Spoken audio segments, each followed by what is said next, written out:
ঈদের নামাজ আদায় করার নিয়ম।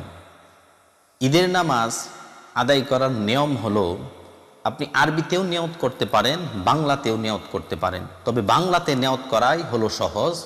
সেটা হলো, আমি ঈদুল ফিতরের, ঈদুল আজহা হলে ঈদুল আজহা বলবেন, ঈদুল ফিতর হলে ঈদুল ফিতর বলবেন।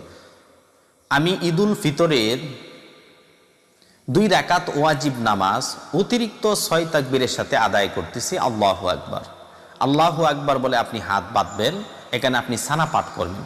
তারপরে আবার 3টা তাকবীর আছে। প্রথম তাকবীরে হাত ছেড়ে দিবেন, দ্বিতীয় তাকবীরেও হাত ছেড়ে দিবেন, তৃতীয় তাকবীরে আল্লাহু আকবার বলে হাত বাঁধবেন। আপনি আউযুবিল্লাহ বিসমিল্লাহ পাঠ করে আলহামদু সূরা পড়ে আপনি সূরা মিলাবেন। প্রথম রাকাত শেষ। দ্বিতীয় রাকাতেও আপনি সূরা কেরাত পড়লেন, এবার রুকুতে যাবেন। রুকুতে যাওয়ার আগে 4টা তাকবীর রয়ে আছে।